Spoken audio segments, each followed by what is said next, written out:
Hermanos, Dios les bendiga. Tengan un feliz sábado. Queremos dar la bienvenida a nuestros amigos que nos visitan también. ¿Cuántos dicen amén, hermanos? Vamos a aprovechar al máximo este tiempo de culto divino para poder crecer en conocimiento de la palabra de nuestro Dios. Así que, hermanos, podamos estar en reverencia, podamos tener quietos a los niños. Recordemos, hermanos, que estamos delante de la presencia de nuestro Dios y debe de haber reverencia.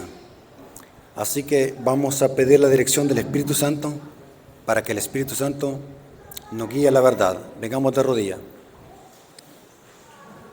Bendito Señor que estás en el cielo, santificado sea tu nombre. Te damos gracias, Señor, porque nos permites una vez más reposar en tu día santo para congregarnos y escuchar tu palabra.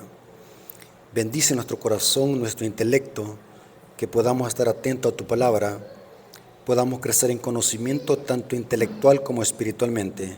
Bendice a todo tu pueblo, bendice a las visitas que están en este lugar, que todos podamos salir llenos de conocimiento y también llenos de tu Espíritu Santo, y que este mensaje, Señor, que vamos a escuchar en esta ocasión, podamos ponerlo en práctica y obedecer tu palabra.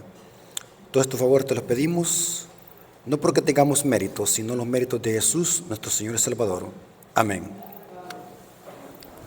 Ok, hermanos, quiero que nos concentremos porque vamos a estudiar la palabra de nuestro Dios. Vamos a tener una clase. Este es el objetivo de reunirnos, que podamos aprender de la palabra de nuestro Dios. ¿Cuántos han traído su Biblia? Quiero que la levanten.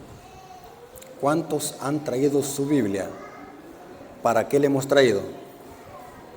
Para estudiarla. Así que, hermanos, vamos a iniciar. Hermanos, según la Biblia, ¿qué nos merecemos nosotros por haber pecado? ¿Qué nos merecemos? La muerte. Porque la paga del pecado, ¿qué es? La muerte. Mas la dádiva de Dios es vida eterna en Cristo Jesús, Señor nuestro. Según la Biblia, lo que nos separa de Dios es el pecado. Noten cómo dice Isaías 59, versículo 1 al 4. Isaías 59, versículo 1 al 4. Yo siempre lo he dicho, hermanos, yo no merezco el cielo. ¿Qué merecemos nosotros, hermanos? La muerte. Porque todos hemos pecado. El único que nunca pecó, ¿quién es? Cristo Jesús, nuestro Salvador. Y según el profeta Isaías, es el pecado que nos separa de Dios. Isaías 59, versículo 1 al 4 dice: He aquí que no se ha acortado la mano de Jehová para salvar, ni se ha agravado su oído para oír, pero vuestras iniquidades han hecho división entre vosotros y vuestro Dios. ¿Qué es lo que han hecho división, hermano? Nuestras iniquidades. Otras palabras, nuestros pecados. Nos han separado de nuestro Dios. Y vuestros pecados han hecho ocultar de vosotros su rostro para no oír.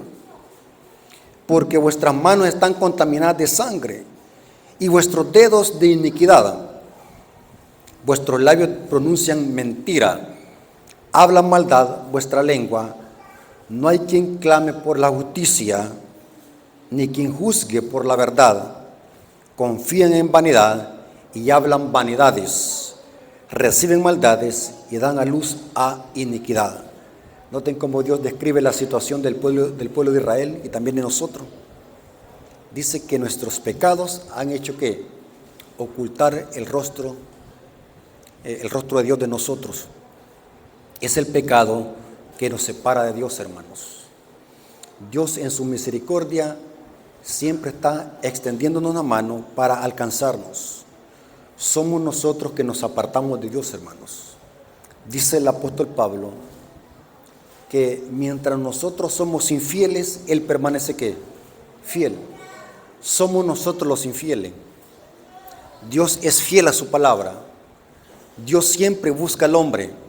¿Qué es lo que hizo Dios con Adán y Eva cuando pecaron? ¿Quién buscó a quién? ¿Quién nos busca? Es Dios quien nos busca. Por eso, hermano, es que algunas veces nosotros decimos palabras que no son correctas. Por ejemplo, decimos nosotros, yo busqué a Dios. Si Dios no estaba perdido, ¿quién estaba perdido? ¿Quién busca a quién? Fue Dios quien nos buscó a nosotros. La oveja perdida, ¿quién la buscó? Fue Dios. Y noten cómo dice el apóstol Pablo hablando del sacrificio de Cristo. 2 Corintios 5:21 dice: el que no conoció pecado, por nosotros se hizo ¿qué? Pecado, para que nosotros fuésemos hechos justicia de Dios en él. ¿Hay alguna forma de escaparnos del pecado? ¿Hay alguna forma? ¿Cuál es? Cristo. La solución al problema del pecado, ¿quién es? Cristo. Y aquí dice que Cristo, por amor a nosotros, ¿qué se hizo Él? Pecado. Él nunca pecó, ni tan siquiera en pensamiento. Pero por amor a nosotros, Él se hizo ¿qué? Pecado. ¿Para qué? Para salvarnos, dice Pablo, para que nosotros fuésemos hechos justicia de Dios en Él. El Padre, a través de su Hijo, nos perdona y nos rescata del hoyo cenagoso.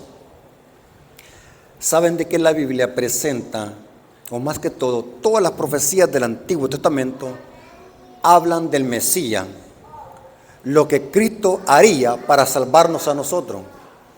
Por ejemplo, el profeta Isaías, en el capítulo 53, escribió un capítulo entero para hablar del sufrimiento del Mesías. ¿Quién iba leyendo este capítulo y no lo entendía, hermanos? Hay un personaje que iba leyendo este capítulo y no lo entendía. El etíope, Hechos capítulo 8. Y Dios mandó ¿a quién? A Felipe para que le explicara de quién el profeta hablaba allí. Isaías 53 habla del padecimiento del cordero. ¿A quién simbolizaban esos corderos que eran sacrificados en el santuario, hermanos? A Cristo. Y noten lo que dice el profeta Isaías. Isaías 53, versículo 3 al 8 dice: noten lo que padeció Cristo para salvarnos a nosotros, hermano. Dice así: despreciado y desechado entre los hombres, varón de dolores, experimentado en quebranto, y como que escondimos de él el rostro, fue menospreciado y no le estimamos. Ciertamente llevó él nuestras enfermedades. Noten, hermanos, aquí se usa el término enfermedad para describir el pecado. Saben que el pecado en el Antiguo Testamento era asociado con ¿qué enfermedad? Con la lepra. Dice que Cristo llevó nuestras enfermedades. En otras palabras, ¿llevó qué? Nuestros pecados. Y sigue diciendo: ciertamente llevó nuestras enfermedades y sufrió nuestros ¿qué? Dolores. Y nosotros lo tuvimos por azotado, por herido de Dios. ¿Quién lo hirió, hermanos? ¿Quién lo hirió? ¿Están leyendo conmigo el español correctamente? ¿Quién lo hirió por nosotros? Por culpa de nosotros, el Padre le dio una herida. ¿Están conmigo? Una herida le dio. Fue herido por nosotros, dice. Y noten cómo dice: y abatido. Mas él herido fue por nuestras rebeliones. ¿Pero quién lo hirió? El Padre. ¿Está conmigo? Molido por nuestros pecados. ¿Qué fue? Molido. Noten estos detalles, no los pierdan, hermanos. ¿Están conmigo aquí? ¿Qué es lo que le pasó al Cordero por nuestra culpa? Fue herido por Dios, fue herido por el Padre y molido por nuestras rebeliones. Y sigue diciendo: el castigo de nuestra paz fue sobre él. O sea que ese castigo que el Padre le iba a dar al Hijo, ¿a dónde tenía que caer legalmente? Sobre nosotros, porque nosotros somos ¿qué? Los que hemos pecado. ¿Está conmigo? Esa herida era sobre nosotros que tenía que caer. Eso de ser molido, ¿quién tenía que haber sido molido? Nosotros. Ese castigo iba a caer sobre nosotros.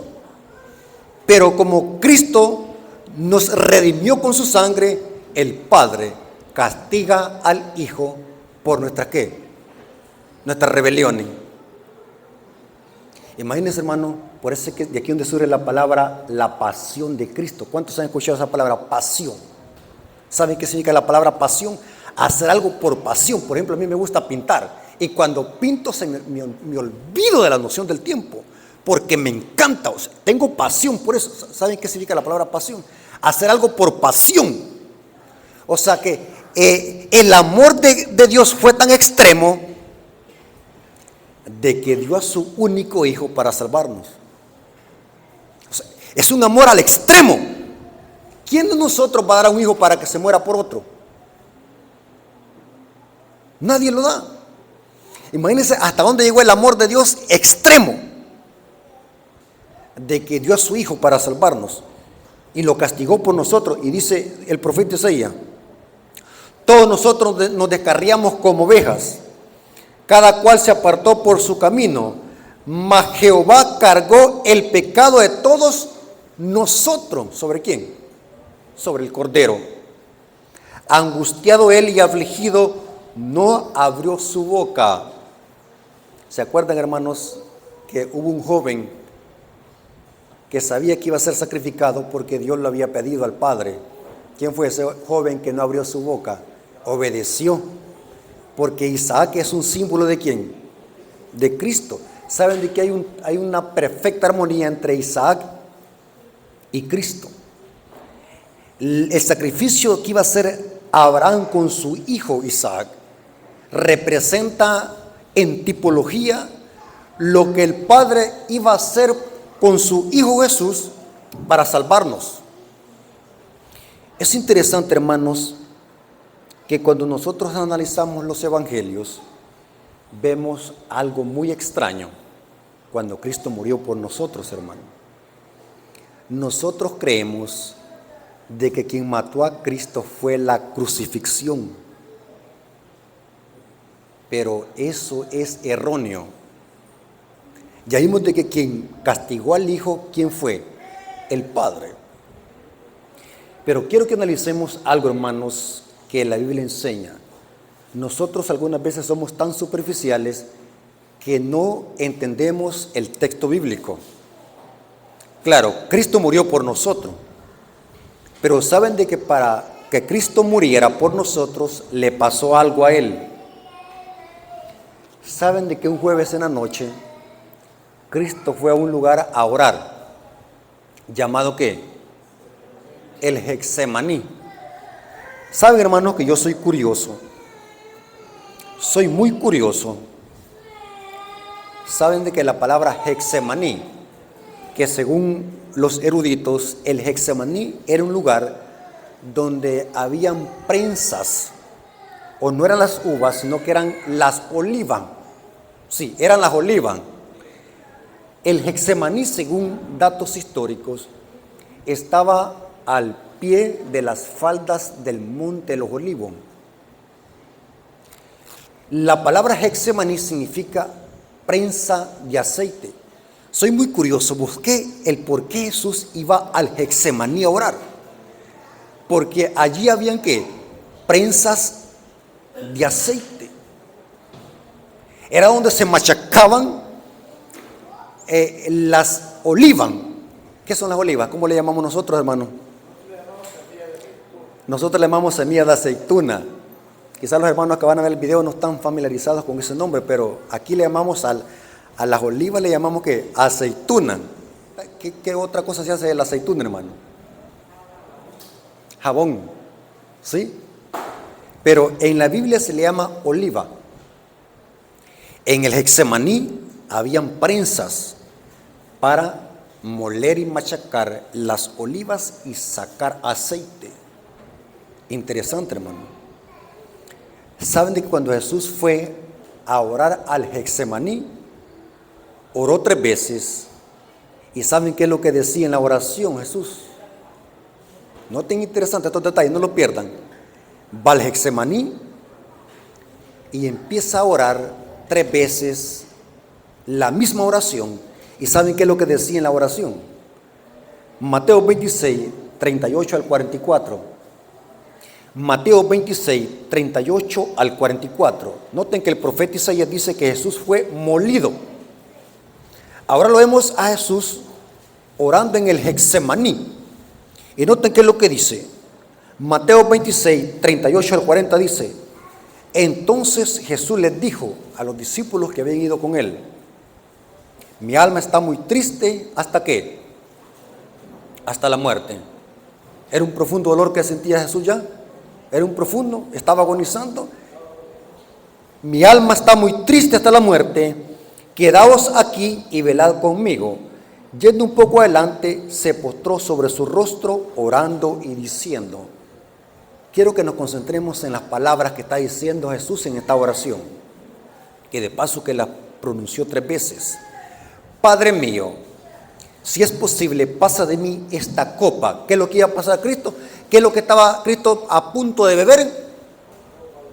Una copa. Si es posible, pasa de mí esta copa, pero que no sea como yo quiero, sino como tú. Vino luego a sus discípulos y los halló que durmiendo, y dijo a Pedro: así que no habéis podido velar conmigo ni una hora. O sea, ¿cómo estaban? Dormidos. Velad y orad para que no entréis en tentación. El espíritu, la verdad, está dispuesto, pero la carne es débil. Otra vez fue y lloró por segunda vez, y noten lo que dijo: Padre mío, si no puedo pasar de mí esta copa sin que yo la beba, hágase tu voluntad. O sea que Cristo estaba por beber ¿qué? Una copa. ¿Está conmigo? Vino otra vez y los halló durmiendo. Esta es la tercera vez, porque los ojos de ellos estaban cargados de sueño. Y dejándolos se fue de nuevo y oró por tercera vez diciendo las mismas palabras. ¿Cuáles palabras? Si es posible, pasa de mí esta copa, pero que se haga tu voluntad. Una copa. Cristo estaba por beber una copa. Y este trago iba a ser tan amargo porque Cristo dice que estaba triste hasta la muerte. ¿Qué es lo que contenía esta copa que Cristo estaba por beber? Es interesante que Lucas 22, 39 al 45 da un detalle que Mateo no lo da. Note cómo dice Lucas 22, 39 al 45. ¿Saben de que Lucas, hermanos, era un qué? Era un médico. El libro de Lucas lo escribió Lucas, pero saben, hermanos, que Lucas no fue apóstol. Saben que Lucas no fue uno de los 12. Lucas era un médico gentil que su libro de Lucas y el libro de Hechos de los Apóstoles, que son 2 tratados que se le escribió al excelentísimo Teófilo. Lucas era un médico gentil. Los historiadores dicen de que tenía nacionalidad romana, pero dice que estos 2 libros que escribió Lucas y Hechos es porque recopiló información que había adquirido preguntando e investigando. Y saben de que Lucas era un médico, y Lucas, al ser médico, usa una palabra que los médicos la usan. Lógico, era médico. Saben de que Lucas registra lo que le pasó a Jesús en el Getsemaní. Lucas 22, 39 al 45. ¿Está conmigo, hermano? ¿Están leyendo conmigo? Y saliendo se fue como solía al monte de los olivos, porque el Getsemaní quedaba ¿qué? En las faldas del monte de los olivos. Y saliendo se fue como solía, como su costumbre, al monte de los olivos, y sus discípulos también le siguieron. Cuando llegó a aquel lugar, les dijo: orad para que no entréis en tentación. Y él se apartó de ellos a distancia como de un tiro de piedra, y puesto rodillas oró diciendo: Padre, si quieres, pasa de mí esta copa, pero no se haga mi voluntad sino la tuya. Y se le apareció un ángel del cielo para fortalecerle. ¿Saben qué dice el Espíritu de profecía? ¿Para qué se le apareció este ángel? Porque Cristo temía, así dice el Espíritu de profecía.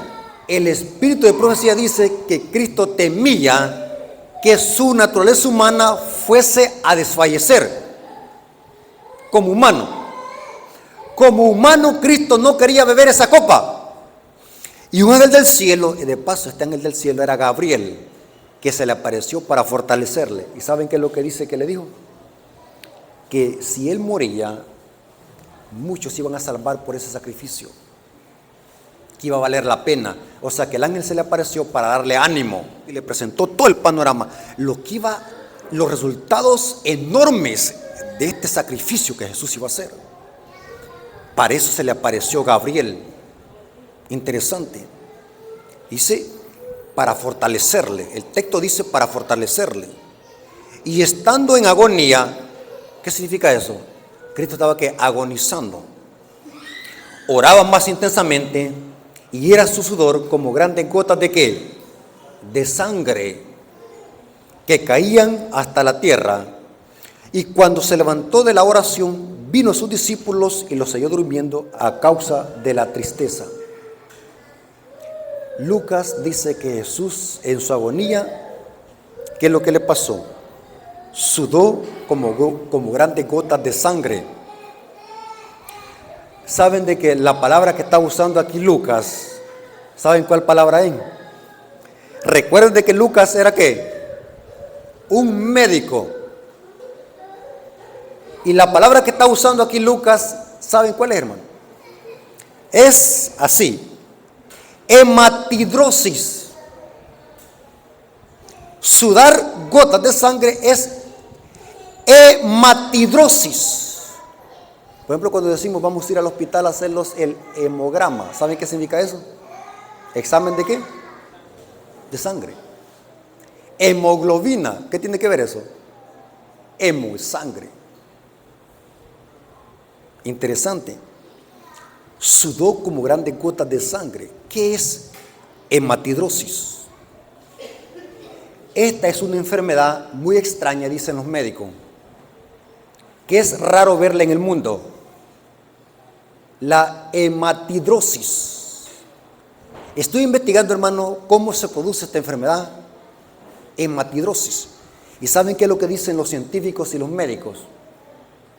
Algunos científicos y médicos sostienen que pasa o sucede una hematidrosis cuando una persona está en baja tensión o estrés extremo. Tremendo, hermanos. Dice, al congestionarse los vasos sanguíneos cerca de las glándulas sudoríparas a causa del estrés extremo, tiene escapes combinándose con el sudor. O sea, alguien es cuando tiene una presión extrema en su cerebro, que es tan grande la presión extrema que se explotan los vasos sanguíneos y empieza la sangre a mezclarse con el sudor. Esto es lo que pasó con Jesús en el Getsemaní. Sufrió una hematidrosis. ¿Por qué? ¿Por qué Jesús tenía un estrés extremo? Porque Cristo estaba por beber ¿qué? La copa de la ira de Dios.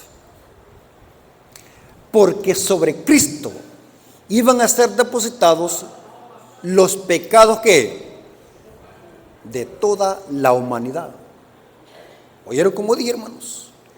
Cristo iba a pagar los pecados más grotescos que se hayan cometido en el universo. Sobre el Hijo de Dios iban a ser depositadas nuestras maldades. Y fue tan grande la presión en su cerebro que llegó al extremo su estrés, que sudó sudor con sangre, una hematidrosis. La pregunta es, hermanos, ¿qué contenía esa copa? La ira de Dios. Juan 18:11 dice así: Jesús entonces dijo a Pedro, mete tu espada en la vaina. la copa que el Padre me ha dado, ¿no la he de beber? ¿Quién se le había dado la copa? La copa que el Padre me ha dado. Noten cómo dice el Espíritu de Profecía. Deseado a toda la gente, página 636, párrafo 3, dice: al acercarse al huerto, los discípulos notaron el cambio de ánimo de su maestro. Noten que Jesús andaba alegre, andaba cantando, era muy contento, muy amigable. Pero ahora los discípulos ven un cambio en su rostro. ¿Por qué? Estaba muriendo, estaba agonizando. Nunca antes lo habían visto tan completamente triste y callado. Mientras avanzaba, esta extraña tristeza se iba ahondando, pero no se atrevían a interrogarle acerca de la causa. Su cuerpo se tambaleaba. ¿Entienden eso, hermano? Se tambaleaba, como que se estuviese por caer. Al llegar al huerto, los discípulos buscaron ansiosamente el lugar donde solía retraerse, para que su maestro pudiese descansar. Cada paso le costaba un penoso esfuerzo, o sea que le costaba que caminar. Iba bien que débil. Dejaba oír gemidos, como que si le agobiase una terrible carga. 2 veces lo sostuvieron sus compañeros, pues sin ellos habría caído al suelo. ¿Cómo iba? Débil, desmayándose. Y noten cómo dice, deseado a toda la gente, página 637, párrafo 5, dice: sintiendo quebrantada su unidad con el Padre. ¿Qué es lo que estaba presintiendo Cristo? ¿Qué es lo que estaba sintiendo ya? La separación del Padre. Temía que su naturaleza humana no pudiese soportar el venidero conflicto con las potestades de las tinieblas. Noten, el maestro temió que su cuerpo físico no soportara, sintió que se quebrantaba la unidad con el Padre. Porque ¿qué es lo que hace separación entre el hombre y Dios? El pecado. Pero ¿por qué Cristo estaba sintiendo eso, que estaba quebrantando esa unidad? Porque él sabía que sobre él iban a ser depositados ¿qué? Todo nuestro ¿qué? Pecado. Terrible, hermano. Ahora, noten cómo dice, deseado a toda la gente, página 637, párrafo 3, dice: como hombre debía sufrir las consecuencias del pecado del hombre. Debía soportar la ira de Dios contra la transgresión. O sea que el Padre estaba depositando sobre su Hijo su ira. O sea, en otras palabras, ¿quién mató a Cristo? ¿Quién lo mató? El Padre. Porque sobre el Hijo estaba cayendo la ira de Dios. Y noten que Jesús, estando ahora en la cruz, las palabras que pronuncia, Mateo 27, 46 al 47. Mateo 27, 46 al 47. Ahora Cristo está ¿qué? Crucificado. Y noten las extrañas palabras que Jesús pronuncia en la cruz. Dice así: cerca de la hora novena. ¿Qué es hora novena? Una aproximadamente entre las 3 de la tarde. Hora sexta es el mediodía, según el calendario o el cómputo hebreo. ¿Cómo medían el tiempo? Cerca de la hora novena, Jesús clamó a gran voz. Esta palabra gran voz es megáfono. O sea, ¿cómo lo dijo? Lo gritó a gran voz, diciendo: Elí, Elí, lama sabactani. Y noten que ahora Mateo lo traduce. ¿Qué significa eso? Esto es: Dios mío, ¿por qué me has desamparado? Y algunos de los que estaban allí decían, al oírlo: a Elías llama. ¿Están conmigo, hermanos? Dice que Jesús dice: Dios mío, ¿por qué me has desamparado? ¿Era verdad que el Padre lo había desamparado? ¿Era verdad que el Padre lo había desamparado? No. ¿Quién se había apartado del Padre? ¿Están conmigo, hermanos? Se perdieron. ¿Quién se había apartado del Padre? Era Cristo, ¿Por qué? Porque sobre él estaban siendo depositados ¿qué? Nuestros pecados, porque lo que separa al hombre de Dios, ¿qué? El pecado. Dios mío, ¿por qué me he desamparado? No era el Padre que lo había desamparado, era Cristo que se apartó del Padre, porque sobre el Hijo estaban siendo depositados todos los pecados. Es interesante que Lucas registra un detalle. Cuando Cristo estaba siendo crucificado, pasó algo en el cielo. Noten cómo dice Lucas 23, 44 al 46. Noten que cada apóstol en los evangelios añade un detalle que el otro no lo da. Dice Mateo que cuando Cristo estaba en la cruz, dice: Padre mío, ¿por qué me has desamparado? Ahora Lucas añade un detalle y dice así, Lucas 23, 44 al 46 dice: cuando era como la hora sexta, o sea, a mediodía, hubo tinieblas ¿sobre qué? Sobre la tierra hasta la hora novena, o sea, del mediodía hasta las 3 de la tarde aproximadamente. Y el sol se oscureció, y el velo del templo se rasgó por la mitad. Entonces Jesús clamó a gran voz y dijo: Padre, en tus manos encomiendo mi espíritu. Y habiendo dicho esto, expiró. Hermanos, yo quiero decirles, hermanos, que no fue la tortura física de la cruz que mató a Cristo. Cristo murió porque el Padre depositó su ira sobre el Hijo. Eso fue. Algunos expositores ponen mucho énfasis en la cruz, de que fue la cruz que mató a Cristo. Pero Cristo desde el Getsemaní ya venía agonizando. Porque según los expertos en crucifixión, habían cuerpos colgados que podían durar hasta 3-5 días. O sea, no era suficiente colgarse de un madero para morir al instante.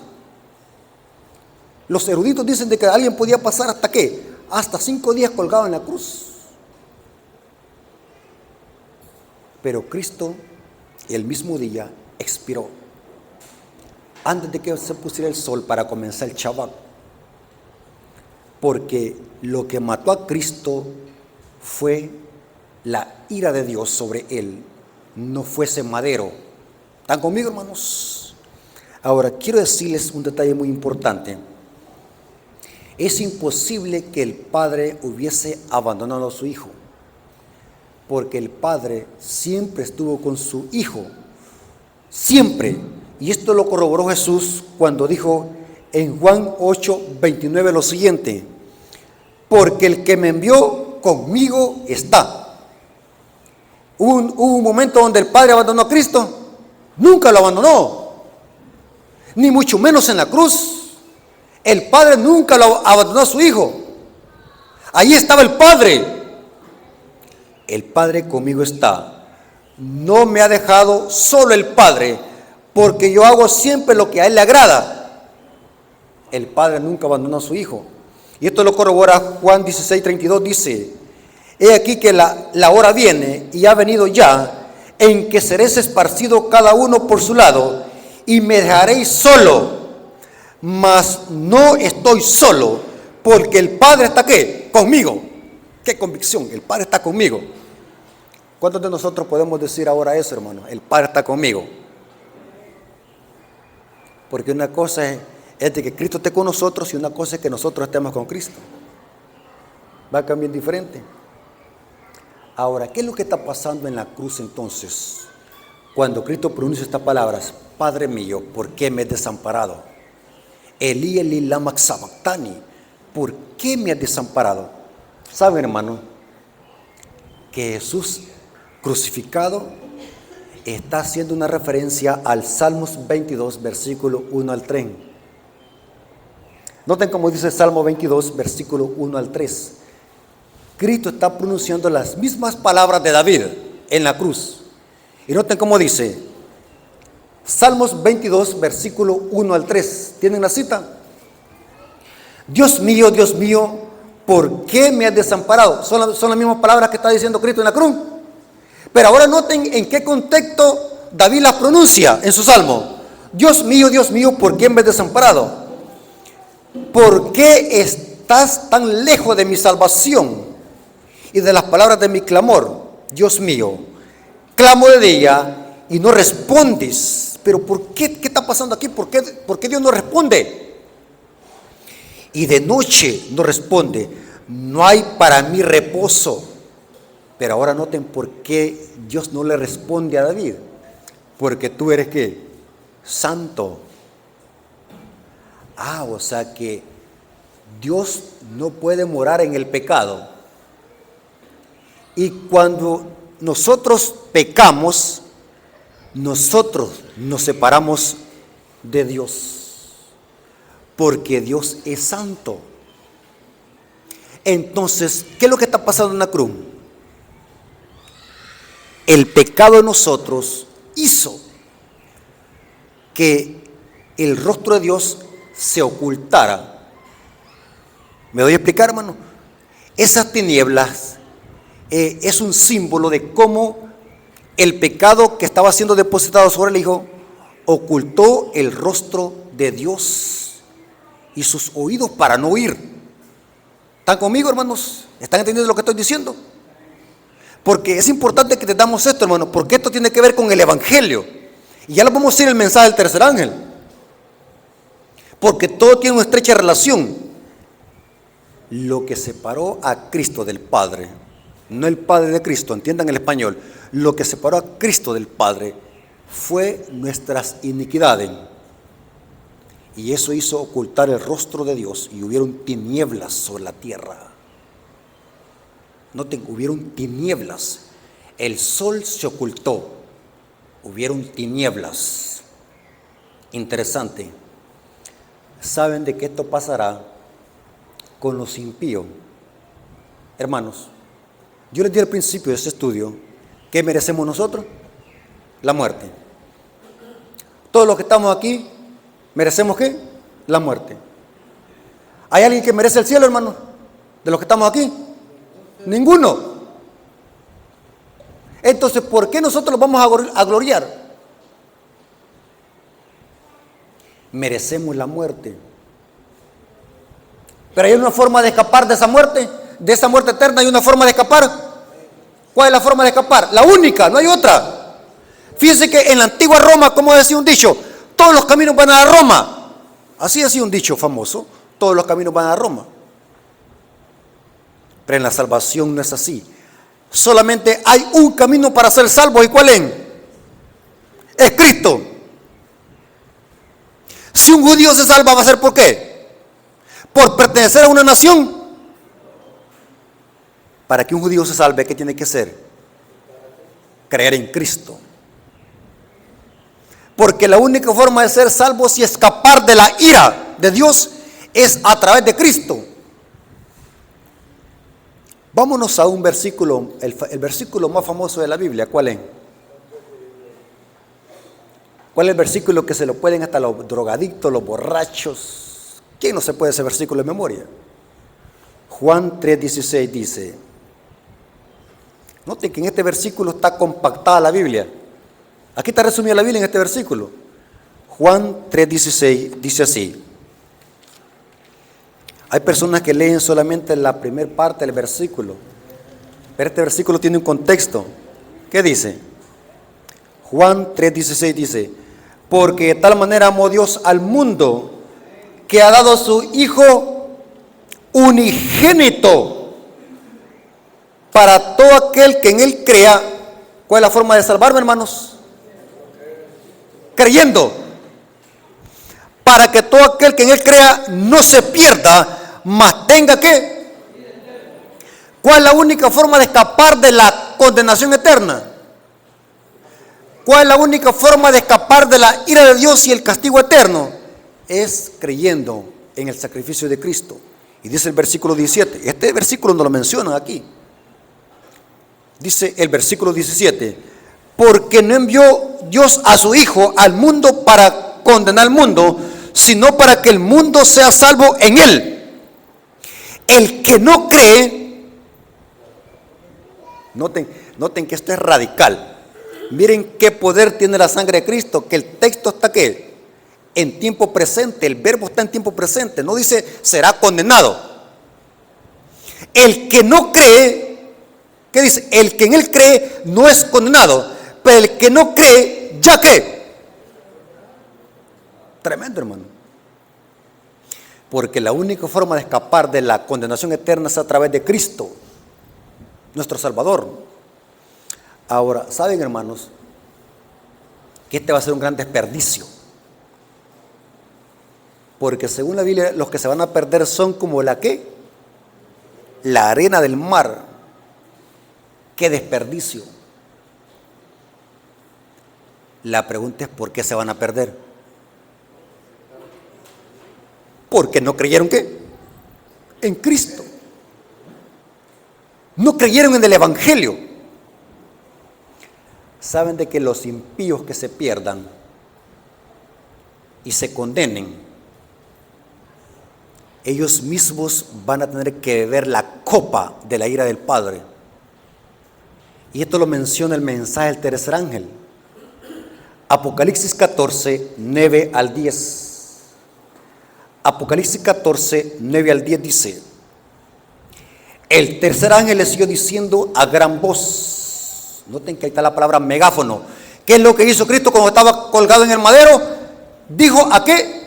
A gran voz. El mensaje de los tres ángeles, ¿cómo tiene que predicarse? En alta voz. Si alguno adora a la bestia y a su imagen y recibe la marca en su frente o en su mano, él también beberá ¿qué? El vino de la ira de Dios que ha sido vaciado puro en un cáliz. ¿Qué es cáliz?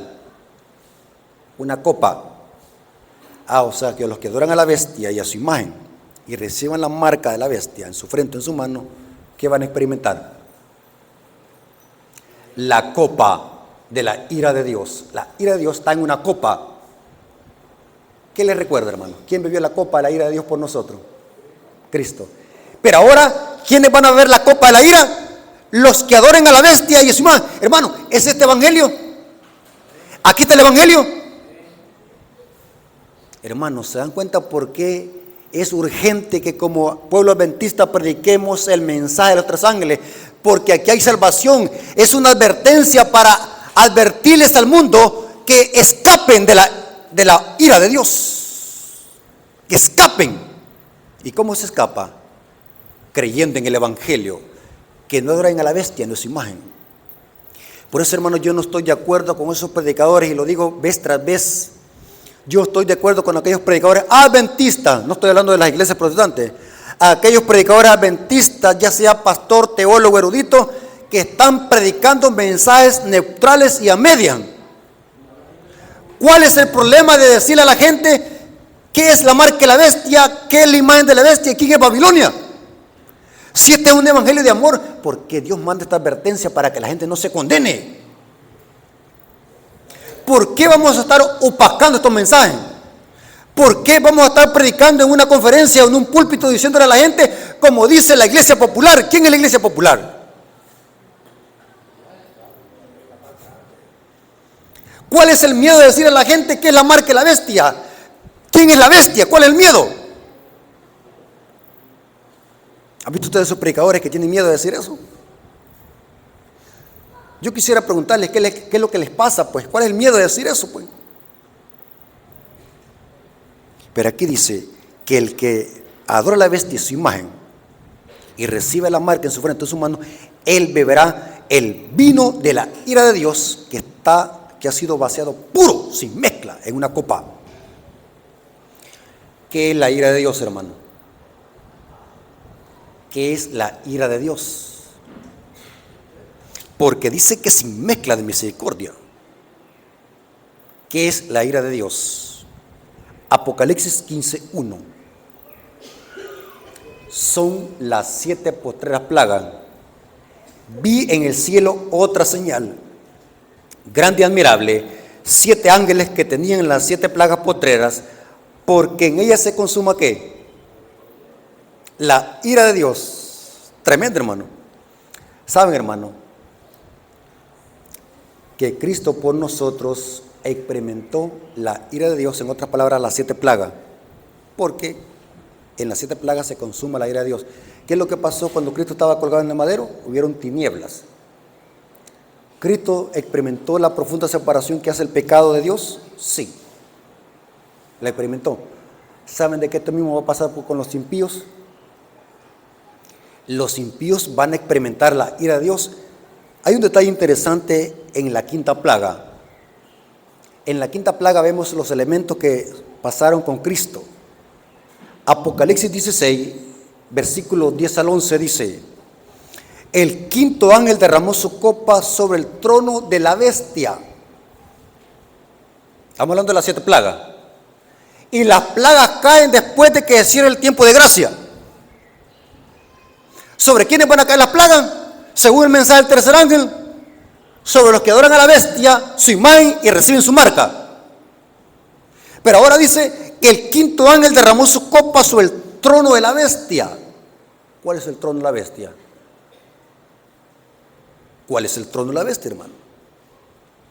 ¿Quieren que les diga cuál es el trono de la bestia? ¿Dónde está el trono de la bestia? Está en Roma, especialmente en una ciudad que se llama ¿cómo?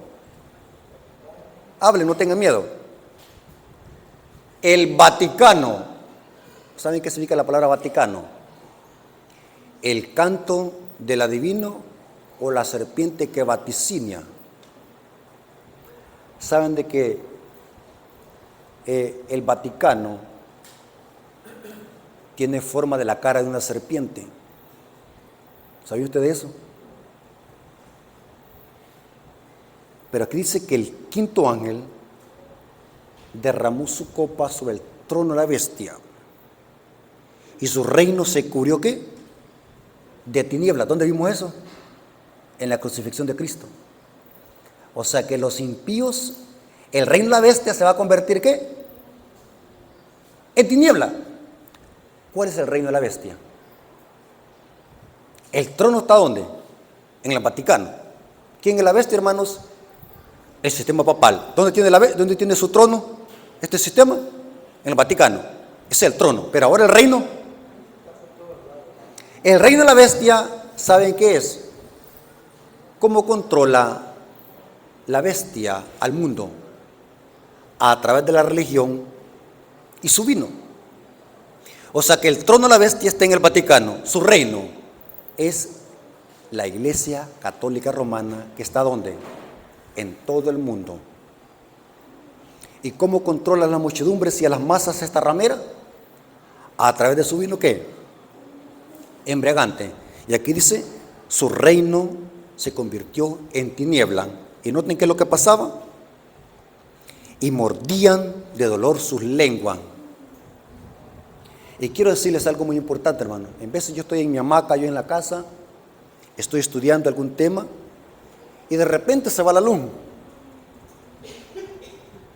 Pero nunca me mordió la lengua. ¿Cómo así? Usted, hermano, cuando se va la luz, ¿se muerde la lengua? ¿O siente dolor? A mí no me da dolor. Pero aquí vemos algo extraño. Dice que los hombres mordían de dolor sus lenguas cuando se convirtió el reino de la bestia en tiniebla. ¿Qué clase de dolor está hablando aquí? Espiritual. Los impíos también van a experimentar la separación.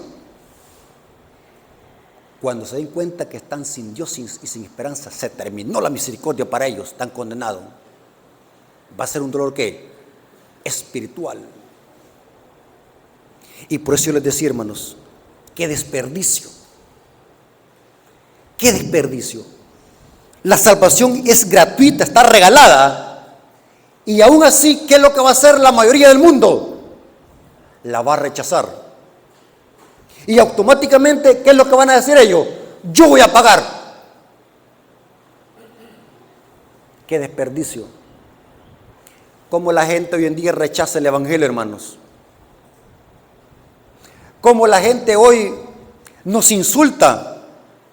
Cómo la gente habla mal del evangelio.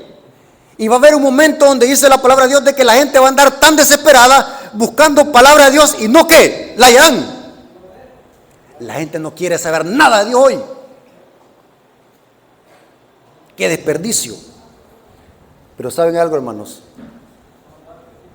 Gracias a nuestro Dios porque Él tuvo misericordia de nosotros para salvarnos. Porque la única forma de escapar de su ira es a través de la sangre de Cristo. Noten como dice Pablo en Romanos 5, 8 al 10, dice: solo en Cristo somos librados de la ira de Dios, mas Dios muestra su amor para con nosotros, que siendo aún pecadores, Cristo murió por nosotros, pues mucho más estando ya justificados en su sangre, por Él seremos salvos. ¿De qué? ¿De qué vamos a ser salvos? ¿De cuál ira? La ira que menciona que el mensaje del tercer ángel. Interesante. Porque siendo enemigos, fuimos reconciliados con Dios por la muerte de su Hijo. Mucho más estando reconciliados, seremos salvos por su vida. ¿Cuántos dicen amén, hermanos? Amén. Hermanos, esta clase de mensaje debe de servirlos a nosotros para ser cada día perseverantes. Este debe ser el principal motivo de que nosotros podamos permanecer en la palabra de Dios, permanecer en el camino de Dios. ¿Saben cuál es el problema de muchos hermanos que están hoy en día abandonando las iglesias? ¿Saben cuál es el problema de muchas iglesias que están muriendo espiritualmente? Es porque se han olvidado de lo que Cristo hizo por nosotros. Cuando nosotros contemplemos a Jesús en la cruz del Calvario muriendo por nosotros, vamos a ¿qué? A ver desde la diferente perspectiva nuestra vida espiritual. Lo que está pasando en nuestras iglesias, hermanos, y por qué muchos hermanos se están desertando de la iglesia, es porque han perdido de vista la cruz de Cristo.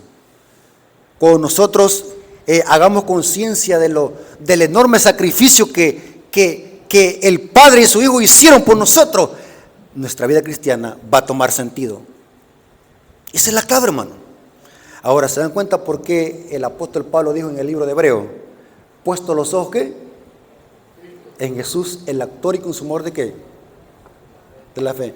Cuando usted, hermano, ponga la mirada en Cristo Jesús, nadie lo va a mover. Nadie. Porque su mirada está puesta ¿qué? En Cristo, que es la roca. Dios nos bendiga, hermanos. Espero que este estudio haya sido para edificarnos y que la honra y la gloria haya sido para nuestro Dios. Dios les bendiga. Hermanos, vamos a orar para darle gracias a Dios por su palabra, porque fuimos llenos de conocimiento, y espero que este tema, hermanos, no vaya a quedar solamente en el intelecto, sino que cada día podamos vivir por la fe, con nuestra mirada ¿dónde? En Jesús, el autor y consumador de nuestra fe. Vengamos de rodillas.